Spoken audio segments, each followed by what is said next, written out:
Hello students. आज हम कक्षा 9 गणित के प्रश्नावली 7.3 का पहला सवाल हल करेंगे, जिसमें कि दिया है त्रिभुज ABC और त्रिभुज DBC एक ही आधार BC पर बने दो समद्विबाहु त्रिभुज इस प्रकार हैं कि A और D भुजा BC के एक ही ओर स्थित हैं, जैसा कि आप चित्र में देख सकते हैं। यदि AD बढ़ाने पर BC को P पर प्रतिच्छेद करे तो दर्शाएं कि पहला सवाल है त्रिभुज ABD और त्रिभुज ACD आपस में सर्वांगसम है। दूसरा है त्रिभुज ABP और त्रिभुज ACP आपस में सर्वांगसम है। और तीसरा है AP कोण A और कोण D दोनों को समद्विभाजित करता है। चौथा भाग है AP रेखाखंड BC का लंब समद्विभाजक है। तो सबसे पहले हम इसका पहला भाग हल करते हैं। इस प्रश्न में हमें दिया हुआ है कि त्रिभुज ABC समद्विबाहु त्रिभुज है। ABC एक समद्विबाहु त्रिभुज है, यानी कि इसकी ये दो भुजाएं AB और AC आपस में बराबर हैं। इसी प्रकार हमें एक और जानकारी दी हुई है कि त्रिभुज DBC यह भी एक समद्विबाहु त्रिभुज है। इसलिए हम कहेंगे कि यहाँ पर DB और DC आपस में बराबर होंगे। देखिए, हमें क्या पता करना है, सिद्ध करना है कि त्रिभुज ABD और ACD आपस में सर्वांगसम होंगे। यह है ABD और दूसरा है ACD, इस तरफ वाला ये त्रिभुज। आप देख सकते हैं कि यहाँ पर इन दो त्रिभुजों को अलग अलग रंगों से बिंदुवार छायांकित कर दिया गया है। हमें इन दोनों त्रिभुजों को सर्वांगसम सिद्ध कर लेना चाहिए। देखें किस प्रकार। दो जानकारियां तो हमारे पास हैं कि एक, यह भुजा इसके बराबर है, AB AC बराबर हैं। दूसरी जानकारी भी हमारे पास है, DB और DC आपस में बराबर है, ये समीकरण 1 और 2 की मदद से। और तीसरी जानकारी देखें, यदि आप देखें ADB त्रिभुज में एक भुजा आती है AD, वहीं दूसरी ओर यही भुजा ACD त्रिभुज में भी आती है AD। ये दोनों भुजाएं आपस में होनी चाहिए बराबर। इसे कहेंगे उभयनिष्ठ भुजा।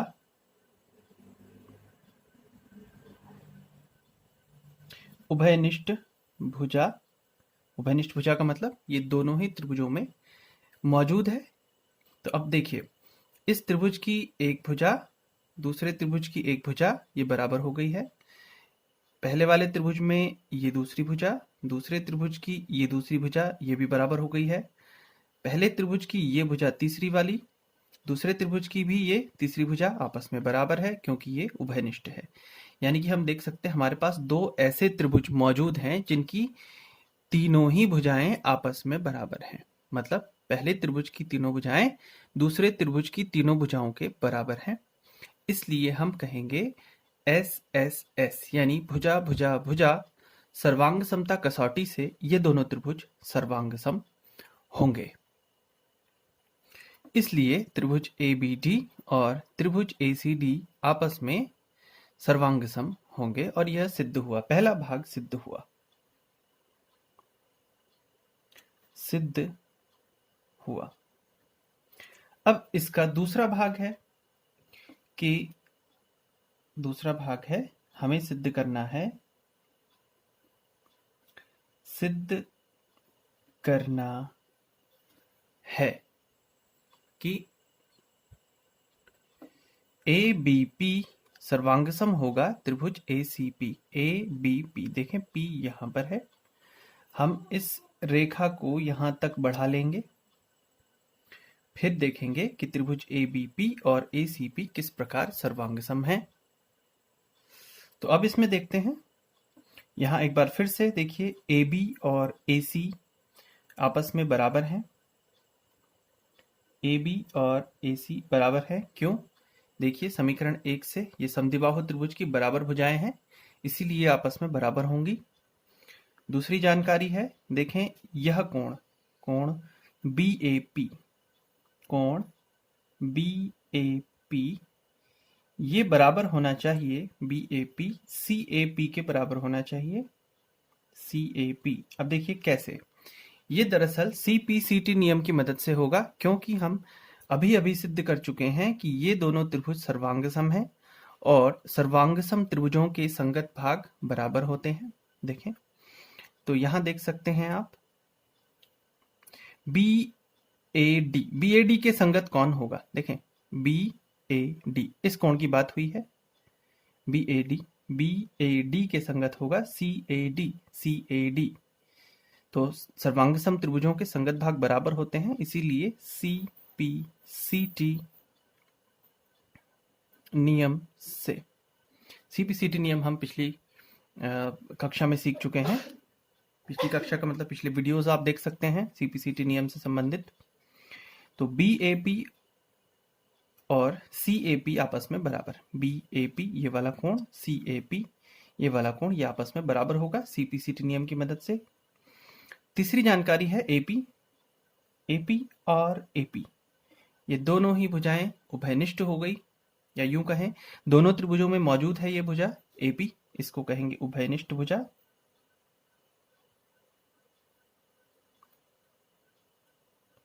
तो आपने क्या देखा, यहां पर दो भुजाएं और उनके अंतर्गत आने वाला कोण दूसरे त्रिभुज की दो भुजाओं और उनके अंतर्गत आने वाले कोण के बराबर है, यानी कि भुजा भुजा और कोण, यानी SAS सर्वांग समता कसौटी से ये दोनों त्रिभुज भी सर्वांगसम होने चाहिए।